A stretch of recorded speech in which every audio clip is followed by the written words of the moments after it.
துளசி இலை இந்திய துணைக்கண்டத்தில் ஒரு புனிதமான இலையாக பார்க்கப்படுகிறது. துளசியில் பல்வேறு ஆரோக்கிய நன்மைகள் உள்ளன. அந்த காலத்தில் வீடுகளில் துளசி மாடம் என்று ஒன்று வைத்து வழிபடுவது வழக்கம். காலை எழுந்தவுடன் பெண்கள் அந்த மாடத்தின் முன் கோலமிட்டு விளக்கேற்றி அந்த மாடத்தை சுற்றி வருவார்கள். ஆண்கள் அந்த துளசி செடியில் உள்ள இலைகளை எடுத்து மென்று சாப்பிட்டு வந்தனர். இது அவர்கள் உடலை ஆரோக்கியத்துடன் வைக்க உதவியது. ஆனால் இந்த காலத்தில் துளசி மாடத்தை நாம் பார்க்க முடிவதில்லை. கோயில்களிலும் சந்தைகளிலும் மட்டுமே இன்று துளசியை பார்க்க முடிகிறது. நமது உடலின் நோய் எதிர்ப்பு சக்தியை அதிகரிப்பது துளசி இலையின் சிறந்த பணியாகும். துளசி இலைக்கு கிருமிகளை அழிக்கும் தன்மை உள்ளது. நோய் எதிர்ப்பு சக்தியை அதிகரிக்கும் தன்மையும் இதனால் அதிகரிக்கிறது. துளசி இலைகளை இரவு முழுவதும் நீரில் ஊற வைத்து அந்த நீரில் ஒரு கிளாஸ் நீரை காலையில் வெறும் வயிற்றில் குடிக்க வேண்டும். இப்படி குடித்து வர நோய் எதிர்ப்பு சக்தி நம் உடலில் தானாகவே வந்துவிடும். இது சளியையும் குணப்படுத்தக்கூடியது. துளசியை ஒரு கைப்பிடி எடுத்து நன்றாக கழுவி நீரில் கொதிக்க வைத்து அந்நீரை தொடர்ந்து அருந்தி வருவதும் அல்லது கொப்பளிப்பதும் சளி மற்றும் கபம் குறைய நல்ல தீர்வாகும். துளசி இலை இதய ஆரோக்கியத்திற்கும் உகந்தது என்று அறியப்படுகிறது. துளசிக்கு அகழ்ச்சியை குறைக்கும் தன்மை உண்டு. இதன் ஆன்டி ஆக்சிடென்ட் தன்மை மற்றும் வீக்கத்தை குறைக்கும் தன்மை உடலின் சீரான இரத்த ஓட்டத்தை ஊக்குவிக்கிறது மற்றும் இதயம் தொடர்பான வலிகளையும் தடுக்கிறது.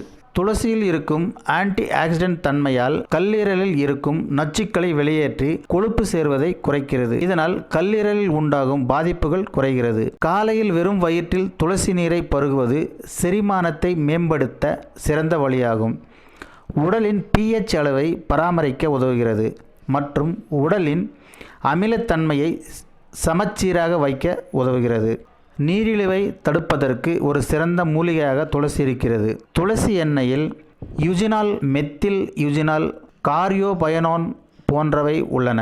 இந்த கூறுகள் கணையத்தின் பீடா செல்களின் செயலாற்றலை ஊக்குவிக்கிறது. இந்த செயல்பாடு இன்சுலின் சென்சிவிட்டியை அதிகரிக்க உதவுகிறது. இதனால் இரத்தத்தில் சர்க்கரை அளவை குறைக்கிறது.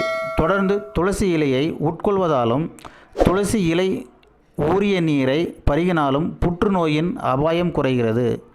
துளசியில் இருக்கும் ஆன்டி ஆக்சிடென்ட் தன்மை புற்றுநோய் செல்களை எதிர்த்து போராடுகிறது. ஒரு நாளில் 2 முறை துளசி இலைகளை மெல்லுவது நல்ல பலனை தரும். மன அழுத்தத்தை போக்கும் அடப்டோஜன் எனும் ஏஜென்ட் மன அழுத்தத்தை போக்க சிறப்பாக செயல்படுகிறது. இந்த தன்மையால் துளசி நரம்பு மண்டலத்திற்கு ஒரு இதமான உணர்வை தருகிறது. மேலும் இரத்த ஓட்டத்தை சீராக்குகிறது. உடலுக்கு தீங்கு இழைக்கும் கூறுகளை பாதுகாக்கிறது. இது சிறுநீரக கற்களை வெளியேற்றுவதற்கு உதவுகிறது. உடலில் இருக்கும் கால்சியம் ஆக்சலேட் மற்றும் யூரிக் அமிலத்தை குறைக்க பெரிதும் உதவுகிறது. இந்த ரசாயனங்கள் தான் சிறுநீரக கற்கள் உண்டாக முக்கிய காரணிகள் ஆகும். இது மட்டும் இல்லாமல் துளசி இலைகளை உட்கொள்வதால் அல்லது துளசி நீரை பருகுவதால் சிறுநீரக கற்கள் உண்டானதால் ஏற்படும் வலியும் குறைகிறது. துளசியில் கிருமிகளை எதிர்க்கும் தன்மை உண்டு. துளசி இலைகளை வெறும் வயிற்றில் மெல்லுவதால் வாயில் வீசும் துர்நாற்றம் குறைகிறது. காய்ந்த துளசியை பொடி செய்து தயாரிக்கப்படும் துளசி பவுடரை சிறிது கடுகு எண்ணெயுடன் சேர்த்து பற்களின் ஈறுகளில் தடவினால் வாய் துர்நாற்றம் தடுக்கப்படுகிறது. இத்தனை மருத்துவம் குணம் வாய்ந்த துளசி தேநீர் தயாரிப்பது எப்படி என்று பார்ப்போம்.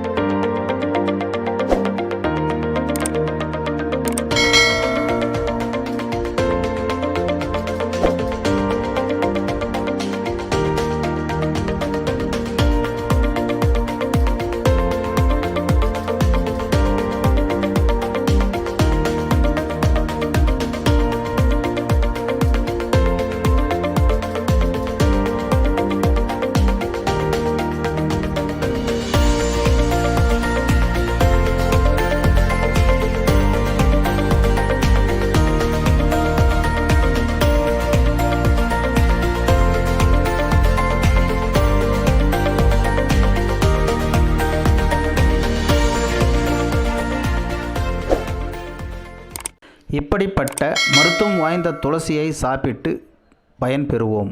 ஆரோக்கிய உணவை உண்டு நோய் எதிர்ப்பு சக்தி பெறுவோம். நன்றி, வணக்கம்.